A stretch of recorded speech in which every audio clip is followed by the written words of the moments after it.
அனைவருக்கும் வணக்கம். ரத்தம் நம் உயிர் சேனல் மூலமாக உங்களை சந்திப்பதில் மகிழ்ச்சி அடைகிறேன். ரத்தம் நம் உயிர் சேனல் மூலமாக ஒரு கிளினிக்கல் லெபார்டரியில என்ன பண்ணுவாங்க, என்னென்ன டெஸ்ட் பண்ணுவாங்க, இந்த டெஸ்ட் எதுக்கு எதுக்கு பண்றாங்க அப்படிங்கறத தொடர்ந்து பார்த்துட்டு இருக்கிறோம். அந்த வரிசையில நம்ம இன்னைக்கு என்ன பார்க்க போகிறோம் அப்படின்னா, ப்ளீடிங் டைம் அப்படிங்கிற ஒரு டெஸ்ட்டை பத்தி பார்க்க போகிறோம். இந்த டெஸ்ட்டை பத்தி பார்க்கறதுக்கு முன்னாடி நம்ம சேனலை சப்ஸ்கிரைப் பண்ணாதவங்க சப்ஸ்கிரைப் பண்ணுங்க. அப்படியே சப்ஸ்கிரைப் பண்ணிட்டே உள்ள வாங்க. இந்த ப்ளீடிங் டைமை பத்தி நம்ம பேசலாம். இப்போ இந்த ப்ளீடிங் டைம் என்கிற டெஸ்ட்டை பிடி அப்படின்னு ஷார்ட் ஃபார்ம்லையும் கூட நம்ம சொல்லிக்கலாம். இந்த ப்ளீடிங் டைம் என்கிற டெஸ்ட் எதுக்காக பண்ணப்படுகிற டெஸ்ட் அப்படின்னு பார்த்தோம்னா, இது வந்து ஹீமோஸ்டாசிஸ் என்கிற ஒரு ஃபங்க்ஷனை கண்டுபிடிக்கிறதுக்காக பண்ணக்கூடியது. இந்த ஹீமோஸ்டாசிஸ் ஃபங்க்ஷன் அப்படிங்கும்போது இப்போ உடம்புல ஒரு இன்ஜுரி, அதாவது காயங்கள் ஏற்படும் போது இந்த ப்ளீடிங் வந்து பிளட் வந்து ப்ளீட் ஆகி ஒரு குறிப்பிட்ட நேரத்தில் ஸ்டாப் ஆகணும். இதுதான் வந்து கரெக்டான ஹீமோஸ்டாசிஸ் ஃபங்க்ஷன். இந்த கரெக்டான ஹீமோஸ்டாசிஸ் ஃபங்க்ஷன் நடைபெறல, இந்த ப்ளீடிங் வந்து ஸ்டாப் ஆகல அப்படின்னா இந்த ஹீமோஸ்டாசிஸ் ஃபங்க்ஷன் வந்து கரெக்டா நடைபெறல அப்படின்னு நம்ம புரிஞ்சுக்கலாம். இந்த ஹீமோஸ்டாசிஸ் ஃபங்க்ஷனை வந்து எப்படிப்பட்ட காரணங்கள் கண்ட்ரோல் பண்ணுது அப்படின்னா, இந்த பிளேட்லெட் இரத்த தட்டுகளும் இந்த கொயாகுலேஷன் ஃபேக்டர்ஸ் அப்படிங்கிற ஒரு கிட்டத்தட்ட ஒரு 13 ஃபேக்டர் இதுல வந்து அடங்கி இருக்கு. இது வந்து ஒரு புரோட்டீன். இது வந்து 13 ஃபேக்டர்ஸுமே புரோட்டீன். இந்த பிளேட்லெட்டும் கொயாகுலேஷன் ஃபேக்டர்ஸும் இந்த ஹீமோஸ்டாசிஸ் என்கிற ஃபங்க்ஷனை வந்து கண்ட்ரோல் பண்ணுது. அப்ப இந்த ப்ளீடிங் டைம் வந்து வேரியேஷன் இருந்துச்சுன்னா இதுலயும் ப்ராப்ளம் இருக்குது அப்படிங்கிறதை நம்ம தெரிஞ்சுக்கலாம். இதனால தான் ஹாஸ்பிட்டல்ல வந்து பார்த்தோம்னா, இப்போ ஒரு மேஜர் ஒரு மேஜர் ஆப்ரேஷன் ஆகட்டும், ஒரு மைனர் ஆப்ரேஷன் ஆகட்டும், ஒரு பல்லு பிடுங்கிறதாகட்டும், இந்த ப்ளீடிங் டைம் இல்லைன்னா இந்த bleeding time and clotting time இந்த 2 டெஸ்ட்டையும் பார்த்துட்டு தான் வந்து என்ன வந்து ஒரு ஆப்ரேஷன் பண்ணணும்னாலும் பண்ணுவாங்க. இல்லைன்னா இப்போ இந்த ப்ளீடிங் டைம்லயோ இந்த கிளாட்டிங் டைம்லயோ சில வேரியேஷன்ஸ் இருந்துச்சுன்னா அதற்கேற்ற மெடிசனை கொடுத்ததுக்கு அப்புறமா தான் இந்த ஆப்ரேஷன்ஸை பண்றதுக்கு ஸ்டார்ட் பண்ணுவாங்க. அப்படிப்பட்ட ஒரு முக்கியமான டெஸ்ட் தான் இந்த ப்ளீடிங் டைம் டெஸ்டா காணப்படுது. மேலும் இது என்ன பர்பஸுக்காக பண்றாங்க அப்படின்னு பார்த்தோம்னா, பர்புரா அப்படிங்கிற ஒரு டிசீஸை கண்டுபிடிக்கிறதுக்காகவும் இந்த ப்ளீடிங் டைம் டெஸ்ட் வந்து பண்ணப்படுகிறது. பர்புரா அப்படிங்கும்போது இதை வந்து ஸ்பான்டேனியஸ் ப்ளீடிங் அப்படின்னு கூட சொல்லிக்கலாம். இப்போ சில பேருக்கு பாத்தீங்கன்னா, இப்ப ஸ்கின்னுக்கு அண்டர்ல இருக்கக்கூடிய கேபிலரிஸ் டேமேஜ் ஆகும்போது இந்த ப்ளீடிங் ஏற்பட்டு அதனால ஸ்கின்னுக்கு அடியில இப்படி வந்து ஒரு ரெட் கலர் ஸ்பாட் வந்து உருவாகலாம். இதை தான் வந்து பொதுவா வந்து நம்ம ரத்தம் கட்டி இருக்குது அப்படின்னு கூட சொல்லுவாங்க. இந்த ஸ்கின்னுக்கு அண்டர்ல பல இடங்கள்ல வந்து இந்த இரத்த கட்டு இருக்கும். இதை தான் வந்து பர்புரா அப்படின்னு சொல்லலாம். இது வந்து ஸ்கின்னுக்கு அடியில இருக்கக்கூடிய கேபிலரிஸ் டேமேஜ் ஆகுறதுனால நடக்குது.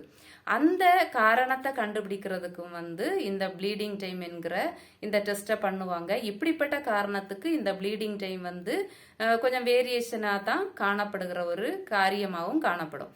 இந்த ப்ளீடிங் டைமை எப்படி வந்து நம்ம பண்ணலாம், என்னென்ன மெத்தட்ஸ்ல பண்ணி எடுக்கலாம், எப்படிப்பட்ட வழிமுறைகள்ல இதை செய்யணும் அப்படிங்கிறதையும் நம்ம இதுல பார்க்க போறோம். வாங்க இப்ப என்னென்ன வழிமுறைகள்ல இதை பண்ணலாம் அப்படிங்கிறத பார்க்குறோம். வாங்க. ப்ளீடிங் டைமில் ஃபஸ்ட்டு வந்து டெஃபனிஷன், ஸ்கின்னில் ஸ்டாண்டர்டாக ஏற்படுத்தக்கூடிய ஊண்டில் இருந்து எவ்வளோ நேரம் வரைக்கும் ப்ளீட் ஆகி அந்த ப்ளீடிங் வந்து எப்போ ஸ்டாப் ஆகுது அப்படிங்கிறது தான் நம்ம இந்த ப்ளீடிங் டைமோட ஒரு மிகப்பெரிய அடுத்ததாக மெத்தட்ஸ். இந்த ப்ளீடிங் டைமை 2 மெத்தடில் பண்ணிக்கலாம். ஃபஸ்ட்டு வந்து Ivy method and Duke method என்கிற 2 மெத்தடில் பண்ணிக்கலாம். அடுத்ததாக ரிக்யர்மெண்ட்ஸ், தேவையானவை lancet, stop watch or hand watch, cotton, spirit, filter paper, BP cuff. இப்போ இதில் வந்து ஐவிஒய் மெத்தட் என்கிறதுனால மட்டும்தான் பிபி கஃப் தேவைப்படுது. டியூக் மெத்தடுக்கு இந்த பிபி கஃப் தேவைப்படுவது இல்லை. அடுத்ததாக ப்ளீடிங் டைம் ஐவிஒய் மெத்தடோட ப்ரொசீஜர். ஃபஸ்ட்டு வந்து பேஷண்ட்டை கலெக்ஷன் சேரில் கம்ஃபர்டபுளாக உட்கார வைக்கணும். இந்த கையை வந்து சாய்வாக இருக்கிறதுபடி நம்ம பார்த்துக்கணும். ஃபஸ்ட்டு ஸ்டெப், இந்த ஃபோர் ஆமை வந்து க்ளீன் பண்ணி வெயின் இல்லாத ஏரியாவை செலக்ட் பண்ணிக்கணும். அப்பர் ஆமில் இந்த பிபி கஃப்பை கட்டிட்டு 40 ப்ரெஷர் வரைக்கும் நம்ம லாஸ்ட்டு டெஸ்ட் முடிகிறது வரைக்கும் மெயின்டைன் பண்ணிக்கணும். அதுக்கப்புறமா இந்த ஃபோர் ஆமில் லேன்செட் எடுத்து 2 முதல் 3 ப்ரிக் வரைக்கும் சீக்கிரமாக இமீடியட்டியாக வந்து ப்ரிக் பண்ணணும். இதில் வந்து ஸ்டாப் வாட்சை வந்து நம்ம ஆன் பண்ணிக்கணும். இந்த ப்ரிக் பண்ண ஏரியாவிலேருந்து இந்த பிளட்டு வந்து ஒரே சமநிலைக்கு வரக்கூடிய அளவுக்கு 3 mm லெங்த்தில் நம்ம வந்து ப்ரிக் பண்ணணும். இந்த ப்ரெஷர் வந்து 40 லெவலில் வந்து நம்ம பாதுகாக்கிறதுனால ஒரு ப்ரெஷர் இருந்துகிட்டு இருக்கும். இதனால் வந்து அந்த ப்ளீட் ஆகிற டைம் வந்து கரெக்டான ஷெடியூலில் காணப்படும். அதுக்கப்புறமா இந்த ஃபில்ட்ரு பேப்பரோட ரவுண்டு எட்ஜில் டச் பண்ணி எடுக்கணும். இந்த பிளட் ஸ்டெயின்டு ஸ்டாப் ஆகுறது வரைக்கும் இந்த ஃபில்ட்ரு பேப்பரில் பிளட்டை வந்து டச் பண்ணி எடுக்கணும். ஃபைனலாக எவ்வளவு நேரம் வரைக்கும் ப்ளீட் ஆகி இருக்குது அப்படிங்கிறத நம்ம வந்து ரிப்போர்ட் பண்ணிக்கணும். இதுதான் வந்து இந்த IVY மெத்தடில் வரக்கூடிய ப்ரொசீஜராகவே காணப்படுது. அடுத்ததாக ப்ளீடிங் டைம் டியூக் மெத்தடில் உள்ள ப்ரொசீஜரை பார்க்குறோம். இதில் வந்து ஓல்டர் சைல்டாக இருந்துச்சுன்னா லோப் ஆஃப் த இயர் இந்த காது மடல் ஓரத்துலேயும், இன்ஃபெண்டாக இருந்துச்சுன்னா ஹீல் ஆஃப் த ஃபுட் இந்த பாதத்தில் உள்ள அந்த குதிகால் பகுதியிலையும் வந்து இந்த டெஸ்ட்டை நம்ம பண்ணிக்கலாம். இதில் வந்து ஃபஸ்ட்டாக நம்ம வந்து அடல்ட்டுக்கு பண்ணுறதா இருந்தால் ஃபிங்கர் ப்ரிக்லையும் எல்லாருக்குமே பண்ணிக்கலாம். இந்த ஃபிங்கரை வந்து ரிங் ஃபிங்கரை க்ளீன் பண்ணிவிட்டு இதில் வந்து ஒரு 3 மில்லிமீட்டர் லெங்த் அளவுக்கு வந்து பஞ்சர் பண்ணிக்கணும். பஞ்சர் பண்ணதுக்கு அப்புறமா இந்த பிளட்டு வந்து ஃப்ளோ ஆகுறத நம்ம கவனிக்கணும். ஃப்ளோ ஆகிற அடுத்த டைமில் இந்த பஞ்சர் பண்ண உடனேயே இந்த ஸ்டாப் வாட்ச் இல்லைன்னா நம்ம கையில் இருக்கக்கூடிய வாட்ச் இதை வந்து நோட் பண்ணிக்கணும். டைமை நோட் பண்ணிக்கணும். டைமை நோட் பண்ணிவிட்டு ப்ளீடிங் வந்து ட்ராப்ஸ் வர வர பிளாட் பண்ணி எடுத்துக்கலாம். இல்லைன்னா 15 செகண்ட்ஸுக்கு ஒரு வாட்டியும் பிளாட் பண்ணி எடுத்துக்கலாம். 15 செகண்ட்ஸுக்கு ஒரு வாட்டி பிளாட் பண்ணுறதா இருந்தால் ஒரு கால்குலேஷன் அடிப்படையில் நம்ம வந்து கால்குலேட் பண்ணணும்.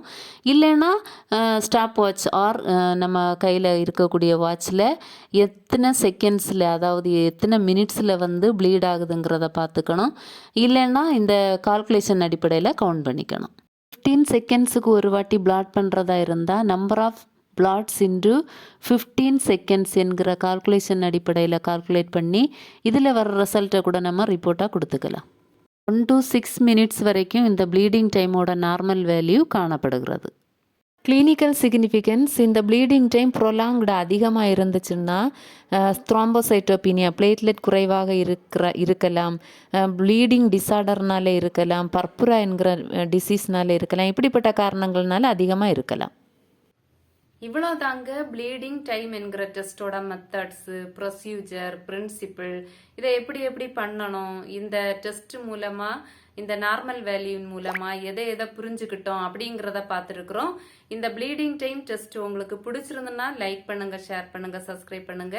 மீண்டும் இப்படிப்பட்ட லெபார்டரி வீடியோக்களுக்கு இணைந்திருங்கள் ரத்தம் நம் உயிர் சேனலோடு. Okay, by.